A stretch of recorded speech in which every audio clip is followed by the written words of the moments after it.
গত জুমায় বলেছিলাম যে শাবান মাসটারই মর্যাদা, যে এই মাসে আমল নামা বাৎসরিক বাস্তবতায় আল্লাহ তাআলার কাছে উঠে।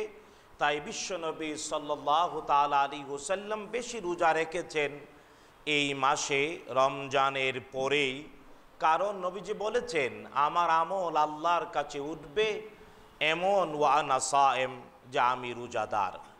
শুধু তাই না, রাসূলুল্লাহ সাল্লাল্লাহু আলাইহি ওয়াসাল্লামের সারা জীবনের সুন্নাহ, তিনি চান্দ্র মাসের 13, 14, 15 রোজা রেখেছেন। তাই 13, 14, 15 এই রোজা রাখা সুন্নাহ, এটা ওয়াজিব না, সুন্নাহ। তবে অনেকেই কেবল 14 তারিখ রাত্রে খেয়ে 15 তারিখ একটা রোজা রাখতে চান, এটা সুন্নাহর খেলাফ। কারণ বিশ্বনবী সাল্লাল্লাহু তাআলা আলাইহি ওয়াসাল্লাম কেবল 15ই শাবান একটা রোজা রাখতে বলেননি, আদেশ করেননি। সাহাবায়ে কেরাম রাদিয়াল্লাহু আনহুমগণ এইভাবে রোজা রেখেছেন বলে কোনো প্রমাণ নাই। ইসলামের সোনালী যুগের মানুষেরা কেবল একদিন 15ই শাবান রোজা রেখেছে, এর কোনো প্রমাণ। সুতরাং আমাদেরকে সতর্কতা এবং সাবধানতা অবলম্বন করতে হবে সওয়াব পাওয়ার জন্যে। যে কোনো আমলে সওয়াব পাওয়ার পূর্ব শর্ত এই আমলটা মুহাম্মাদুর রাসূলুল্লাহ সাল্লাল্লাহু আলাইহি ওয়াসাল্লাম করেছেন অথবা তার সাহাবায়ে কেরাম তার নির্দেশে পালন করেছেন, প্রমাণিত হতে হবে। লাইলাতুন নিসফে মিন শাবান, যে 14ই শাবানের দিবাগত রাত্র, হাদিসের ভাষায় লাইলাতুন নিসফে মিন শাবান। আমাদের দেশে এটাকে শবে বরাত বলে, এবং এটার পক্ষে ব্যাখ্যা দাঁড় করাতে গিয়ে কিছু আলেম ওলামারা বিভ্রান্তির আশ্রয় নেন। বিভ্রান্তিগুলো হলো, 1 নাম্বার, যে শবে বরাত মানে ভাগ্য রজনী, এটা হলো সুস্পষ্ট গুমরাহি। কারণ শবে বরাত যদি ভাগ্য রজনী হয় তাহলে আরবি হলো লাইলাতুল কাদার, লাইলাতুল কাদার। আর লাইলাতুল কাদার রমজান মাসে আল্লাহ একটা সূরা নাজিল করে ক্লিয়ার করে দিয়েছেন, ইন্না আনজালনাহু ফি লাইলাতিল কদর ওয়া মা আদরাকা মা লাইলাতুল কদর লাইলাতুল কদরি খায়রুম মিন আলফি শাহর তানাজ্জালুল মালাইকাতু ওয়ার রূহু ফিহা বিইذনি রাব্বিহিম মিন কুল্লি আমরিন সালাম হিয়া হাত্তা মাতলাইল ফাজর। তো আল্লাহ একটা স্পষ্ট সূরা নাজিল করে সৌভাগ্য রজনী রমাদান কারীমে কোরআন নাজিলের রাত্রটা ক্লিয়ার করেছেন। এরপরেও যদি কেউ দ্বিতীয় সৌভাগ্য রজনী বানায় তাইলে সে বিভ্রান্তিতে সে কোরআনের বিরুদ্ধে গেল। আল্লাহ হেদায়েত নসিব করুন। দ্বিতীয় আরেকটা কেউ কেউ বলে যে লাইলাতুল বারাআহ মানে শবে বরাআহ, বরাআহ মানে ফার্সি আর আরবি শব্দ মিলায়া মুক্তির রাত্রি কয়, এটাও এক প্রকার ব্যাখ্যা। কারণ এই রাত্রিটাকে মুক্তির রাত্র বলে কোরআন এবং সুন্নায় প্রমাণিত না, বরং সুন্নায় প্রমাণিত এই রাত্রটা সাধারণ ক্ষমার।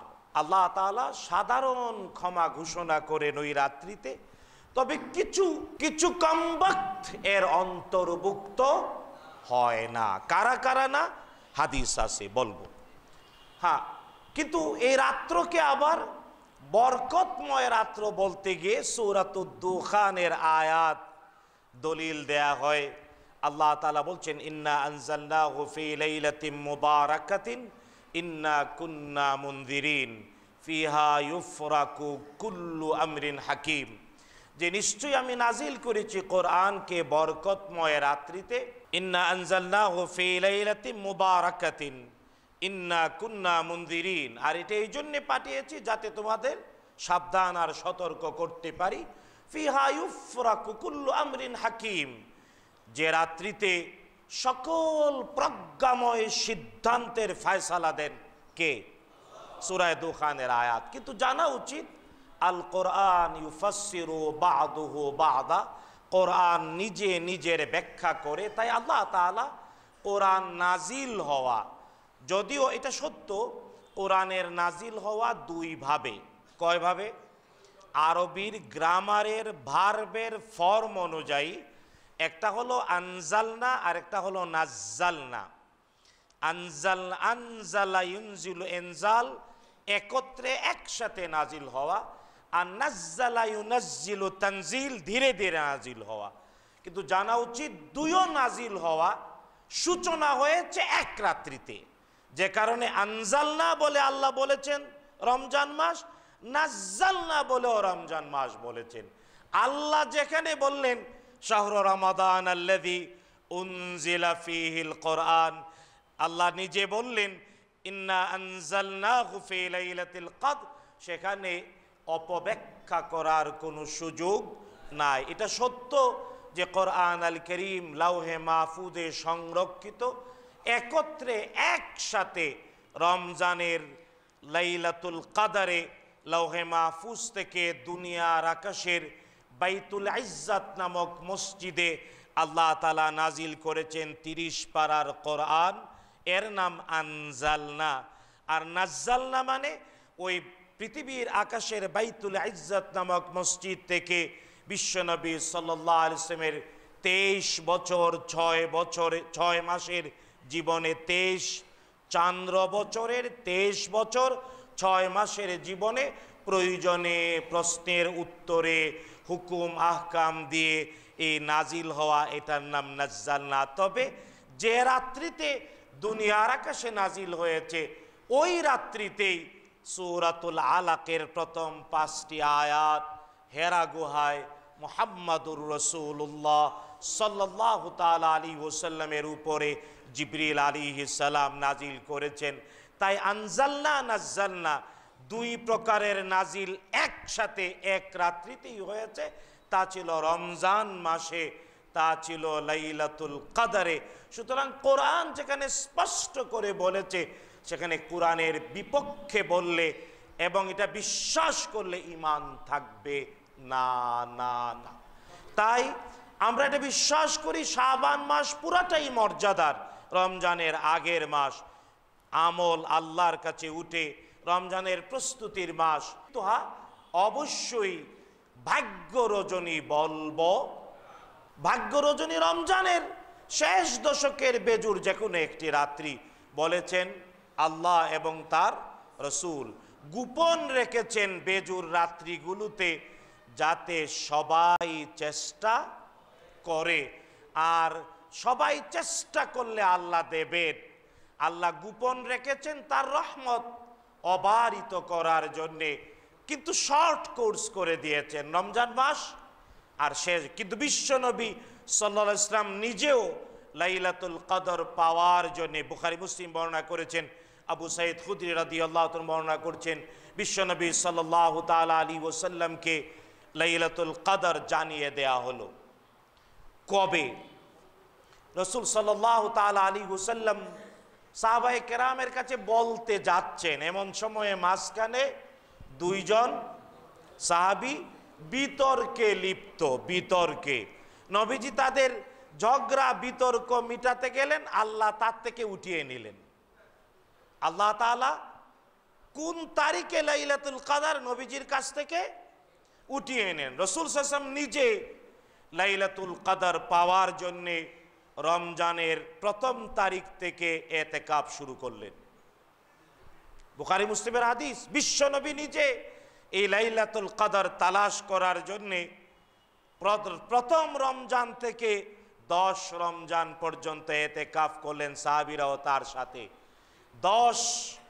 10 রোজা যেদিন পূর্ণ হলো, জিবরিল আসলেন, এসে বলেন, ইয়া রাসূলুল্লাহি সাল্লাল্লাহু আলাইহি ওয়াসাল্লাম, আপনি যে জিনিস খুঁজতেছেন তা পিছনে নাই। আপনি খুঁজতেছেন যে জিনিস পিছনে, তার মানে সামনে। রাসূলুল্লাহ সাল্লাল্লাহু আলাইহি ওয়াসাল্লাম আবার দ্বিতীয়, কারণ 10 দিনের যে কোনো একদিন রাত্রটা লাইলাতুল কদর, প্রথম 10 দিন রাখলেন, এতেকাফ করলেন সাহাবায়ে কেরাম সহ।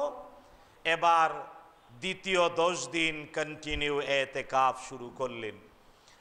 20 দিন যেদিন পূর্ণ হলো, জিবরিল আলাইহিস সালাম এসে বলেন, ইয়া রাসূলুল্লাহি সাল্লাল্লাহু আলাইহি ওয়াসাল্লাম, যে রাত্র খুঁজে এতেকাফ করেছেন সাহাবায়ে কেরাম সহ, ওই রাত্র পিছনে নাই সামনে।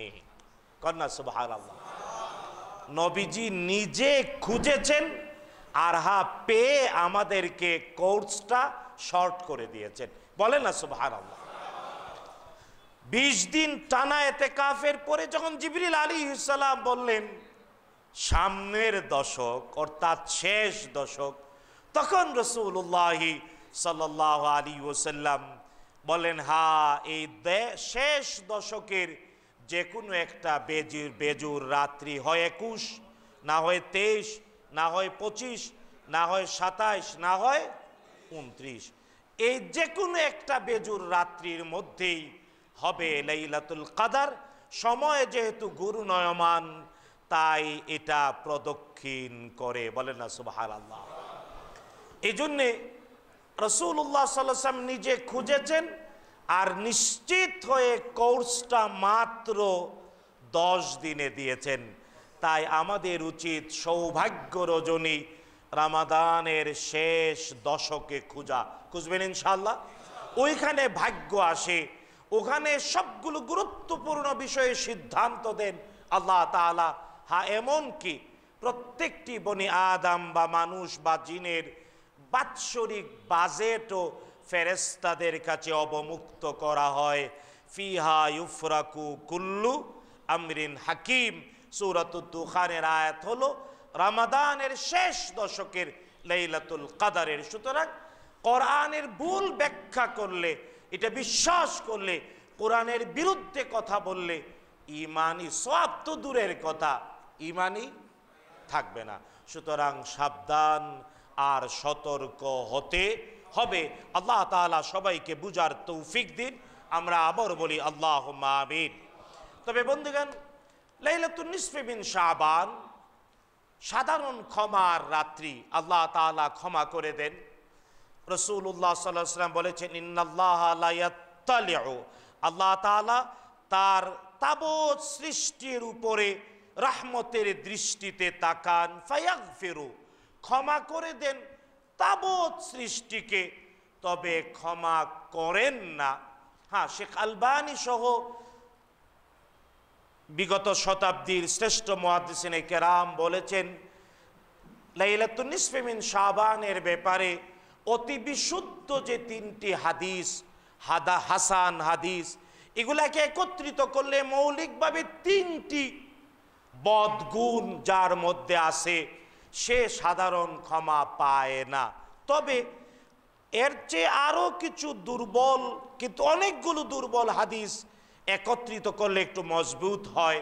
তাহলে আরো প্রায় 5টা, মোট 8টি বদগুণ যাদের মধ্যে আছে তারা ওই সাধারণ ক্ষমার আওতাভুক্ত হয় না।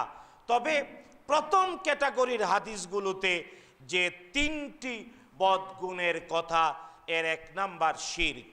1 নাম্বার শিরক মানে আল্লাহ তাআলার সাথে অংশীবাদ স্থাপন করা, আল্লাহর সাথে কাউকে শরীক করা। আর আল্লাহর সাথে শরীক করার বাস্তবতা যা শিরক, এর বিপরীত হলো তাওহীদ। বিপরীত হলো শিরক, এর বিপরীত হলো তাওহীদ। তাওহীদ মানতে হবে, শিরক থেকে মুক্ত থাকতে হবে। আর শিরক মানুষ করে 3টি বাস্তবতায়। কয়টা বাস্তবতায়? 1 নাম্বার আল্লাহর সত্তার সাথে শরীক করে, আল্লাহর সত্তার সাথে। যেমন ইহুদিরা আল্লাহর সত্তার সাথে শরীক করে বলেছে ওয়াকালাতিল ইয়াহুদু উযাইর ইবনুল্লাহ, উযাইর আল্লাহর পুত্র। বলেন নাউযু বিল্লাহ। খ্রিস্টানরা ওয়াকালাতিন নাসারাল মাসীহু ইবনুল্লাহ, খ্রিস্টানরা বলেছে ঈসা ইবনু মারিয়াম আল্লাহর পুত্র। বলেন নাউযু বিল্লাহ। আল্লাহর সত্তার সাথে শিরক করেছে ইহুদিরা, খ্রিস্টানরা। যদিও এর বাহিরেও পৃথিবীতে আরো অনেক লোকজন আছে যারা আল্লাহর সত্তার সাথে শরীক ঘটায়। এমনকি বাংলাদেশেও একদল মুসলমান নামের বিভ্রান্ত আছে বাংলাদেশের বিভিন্ন এলাকায় বলে আল্লাহর নূরে রসুল তৈরি, আল্লাহর জাতি নূরে রসুল তৈরি, কথা কয়, শুনে দেখবেন, কয় আল্লাহর জাতি নূর দিয়া আল্লাহ তার রসুল রে বানাইছেন, বলেন নাউযুবিল্লাহ। জানা উচিত আল্লাহ স্রষ্টা আর বিশ্বনবী সৃষ্টি, সৃষ্টির মধ্যে তিনি সর্বশ্রেষ্ঠ। আল্লাহর পরেই যার মর্যাদা তিনি মুহাম্মাদুর রাসূলুল্লাহ। কিন্তু আল্লাহ নিজে তার পরিচয় দিয়েছেন। সূরাতুল ইখলাস পড়েন আমার সাথে, বিসমিল্লাহির রহমানির রহিম।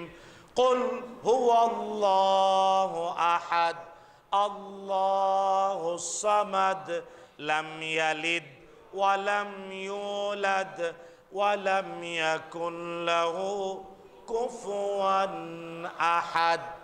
আল্লাহ বলছেন নবী ঘোষণা করো আল্লাহ এক এবং একক, আল্লাহর সত্তা এক এবং অদ্বিতীয়, আল্লাহর সত্তার সাথে কোনো শরীক, তিনি কারো মুখাপেক্ষী নন, তিনি জন্ম নেননি, তার থেকেও কেউ জন্ম নেয় নাই, তাই আল্লাহর পিতামাতা নাই, আল্লাহও কারো পিতামাতা নন, আল্লাহর সমকক্ষ কেউ নাই।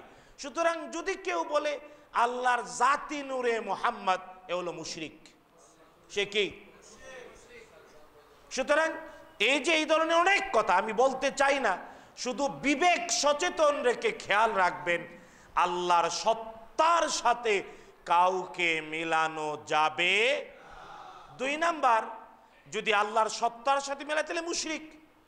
2 নাম্বার, আল্লাহ তাআলার নাম আর গুণাবলী আছে না নাই, আসমা ওয়া সিফাত, আল্লাহ তাআলার অনেকগুলো নাম আর গুণাবলী আল্লাহ তার রসুলের মাধ্যমে আমাদেরকে 99টির কথা জানিয়েছেন। কয়টির কথা?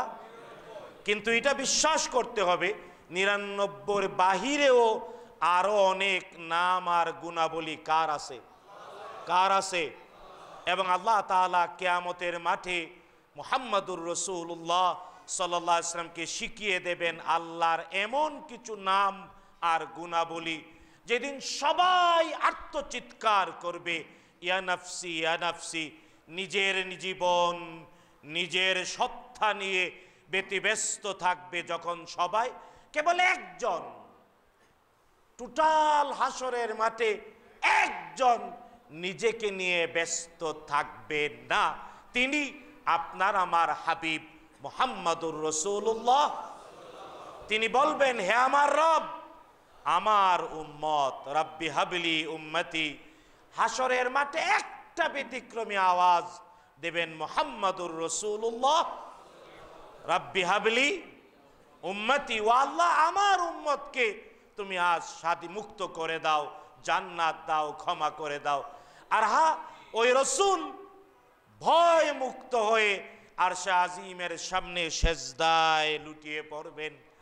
আল্লাহ তার হাবিবকে বলেন, নবী হে, মাথা উঠাও, তুমি যা বলবে সব শুনবো। বলেন না সুবহানাল্লাহ। নবীর যা বলবেন আল্লাহ সব শুনবেন। এই ঘোষণা আসার আগে নবীজি সাল্লাল্লাহু আলাইহি ওয়াসাল্লাম সেজদায় গিয়ে আল্লাহর ওই নাম আর গুণাবলী দিয়ে ডাকবেন যা 99টার বাহিরে। 99টা নাম আছে তো জানেন তো, মুখস্থ পারেন, মুখস্থ করবেন, ধারণ করবেন। যদিও হাদিসের শব্দটা ওয়ালিল্লাহি 99 অথবা অন্য হাদিসে ওয়ালিল্লাহিল মিআ ইল্লা ওয়াহিদ, আল্লাহর 101 কম, অথবা 90+9, 99টা গুণবাচক নাম আছে। মান আহসাহা, মুখস্থ না, এখানে অনেকে অনুবাদ করে ফেলে মুখস্থ না, তার মানে আল্লাহর 99টি গুণবাচক নাম অনুভব করে ধারণ করবে, অনুভব করে বিশ্বাস করে ধারণ করবে, দাখালাল জান্নাহ, অবশ্যই জান্নাতে যাবে। 3 নাম্বার, ইবাদতে শিরক, ইবাদত, তার মানে সেজদা কারে দিতে হয়? আল্লাহ ছাড়া কাউরে সেজদা দিলে আল্লাহ এই জন্য বলেছেন ওয়ামা ইউমিনু আকসারুহুম বিল্লাহি ইল্লা ওয়া হুম মুশরিকুন। অনেক মানুষ ঈমানের দাবি করে আসলে মুশরিক। ইবাদত আল্লাহ ছাড়া অন্যের জন্য করলো তাহলে শিরক। তাহলে শিরক কয়ভাবে হয়? আল্লাহর সত্তার সাথে কাউকে মিলালে শিরক। 2 নাম্বার, নাম আর গুণাবলীতে কাউকে মিলালে শিরক। 3 নাম্বার, ইবাদতে শিরক। আমরা সব শিরক থেকে পানা চাই কার কাছে? আমরা তাওহীদের উপরে মৃত্যুবরণ করতে চাই, বলেন আমিন। আল্লাহুম্মা আমিন। বন্ধুগণ, মুশরিক যারা এই সাধারণ ক্ষমার ভিতরে পড়বে। 2 নাম্বার, মুশাহিন বা বিদ্বেষী। বিদ্বেষ বিদ্বেষ বিদ্বেষ হিংসা না, হিংসা এক জিনিস, বিদ্বেষ আরেক জিনিস। বিদ্বেষ হলো কারো ভালো যে স্বীকার করে না, কারো প্রাপ্য যে দেয় না। ব্যক্তি তার সত্তা, তার পদ পদবি যা প্রাপ্য কিন্তু দিতে চায় না, তাইলে বুঝতে হবে যে দিতে চায় না এর ভিতরে কি আছে? কি আছে? বিদ্বেষ আছে। আর বিদ্বেষ যার আছে, হিংসুকের চেয়েও কঠোর, তারে আল্লাহ ক্ষমা, লম্বা আর বলবো না। তারপরে 3 নাম্বার, পিতামাতার অবাধ্য। পিতামাতার, কিন্তু এর বাহিরে আরো 5টা বদগুণ যাদের আছে তাদের ক্ষমা করা হয় না। অনেকগুলো দুর্বল হাদিস একত্রিত করলে তাও শক্তিশালী হয়। তা হলো হত্যাকারী, মানুষকে যে হত্যা করে স্বেচ্ছায় বিচার ছাড়া মানুষের হত্যাকে যে অনুমোদন করে, হত্যাকে যে সমর্থন করে, যে হত্যাকাণ্ড ঘটায়, যে হত্যাকাণ্ড ধামাচাপা দেয়, সকল কপাল পোড়া এই সাধারণ ক্ষমার বাহিরে থাকবে, হত্যার পাপ তাদের উপরে। তারপরে সম্পর্ক ছিন্নকারী, আত্মীয়তার সম্পর্ক ছিন্নকারী। সুতরাং বিশ্বনবী সাল্লাল্লাহু আলাইহি ওয়াসাল্লাম বলেছেন, আত্মীয়তার সম্পর্ক ছিন্নকারী কোনোদিন জান্নাতে যাবে না, যাবে না, যাবে না। হাদিসে কুদসি আল্লাহ তাআলা বলেছেন, সৃষ্টি করার পরে রেহেম আত্মীয়তার সম্পর্ক উঠে দাঁড়িয়ে আল্লাহকে প্রশ্ন করলো, হে আল্লাহ, আমার ব্যাপারে তোমার সিদ্ধান্ত কি?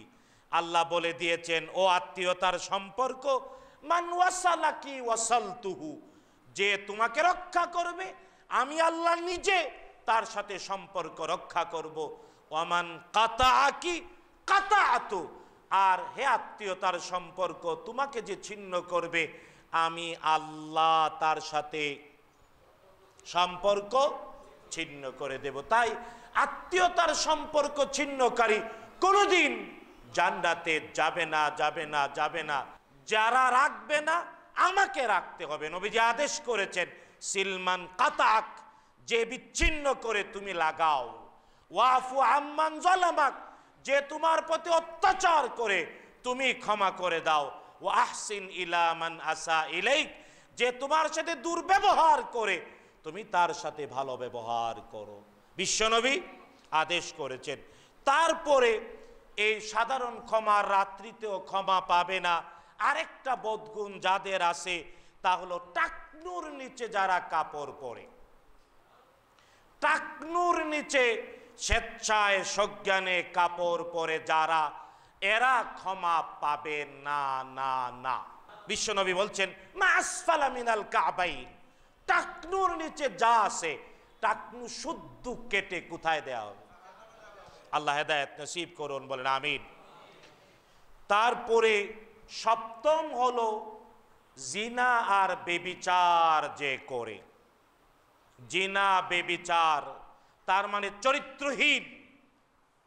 শুনেন, আলী রাদিয়াল্লাহু তাআলা আনহুর কথা ইংরেজিতে অনুবাদ, money is lost, nothing is lost, health is lost, something is, আর ক্যারেক্টার ইজ লস্ট। বললেন না তো? বলেন তো, ক্যারেক্টার ইজ লস্ট। সর্বশেষ নেশা, নেশাকুর। নেশা জেনে রাখবেন। উসমান ইবনে আফফান রাদিয়াল্লাহু বর্ণনা করছেন, বিশ্বনবী বলেছেন, বনি ইসরাইলে একজন আবেদ লোক ছিল। আবেদ, আবেদ বুঝেন তো, জ্ঞান নাই কিন্তু ইবাদত বন্দিগি করে। তো এক চরিত্রহীন মহিলার বাড়ির সামনে দিয়ে সে ইবাদত গাহে যেত, আসতো। ওই মহিলা তারে টার্গেট করলো, কেমনে তারে বিভ্রান্ত করা যায়। একদিন তার বাড়ির ভিতরে দুর্ঘটনা, ডাক দিয়ে তারে বাড়ির ভিতরে নিছে। হাদিস কিন্তু উসমান ইবনে আফফানের বর্ণিত হাদিস, গল্পের মতো কিন্তু সত্য, শুনুন। তো ওই আবেদ বাড়ির ভিতরে গেছে, আর ওই বেবিচারী মহিলা দরজা লাগাই দিছে। লাগাই দেখো আজকে আমার হাত থেকে বাঁচতে গেলে তিনটার যে কোনো একটা কাজ করতে হবে। তিনটা কাজের যে কোনো একটা কাজ। এক নাম্বার, আমার সাথে বেবিচার করতে হবে। তো বললো না, অবশ্যই না। কয় দুই নাম্বার, একটা শিশু বাচ্চা ছিল বেবিচারের, কয় ওরে হত্যা করতে হবে। বললো না, আমি তো হত্যা করব না। কয় তা নাইলে মদ খাইতে হবো, নেশা করতে হবে। তো আবেদ তো আবেদ, জ্ঞান তো নাই, মনে করেছে ওই তিন নাম্বারটা সবচেয়ে কম, এটা দিয়া বাইচা যাই। তো বিশ্বনবী বলছেন, উসমান ইবনে আফফান বর্ণনা করছেন, সে সবচাইতে কম পাপ মনে করে মদ পান করতে রাজি হলো। কিন্তু দুর্ভাগ্য, মদ পান করে নেশাগ্রস্ত হয়ে বেবিচারও করলো, বাচ্চাটাকে হত্যাও করলো, সকল পাপই করলো নেশায় বুধ হয়ে। তাই নেশা সকল পাপের মা। আল্লাহ তাআলা এই ৮টি বদগুণ থেকে আমাদের হেফাজত করুন, বলেন আমিন। হাদা মা ইনদি ওয়াল ইলমু ইনদাল্লাহ আলাইহি তাওয়াক্কালতু ওয়া ইলাইহি উনীব।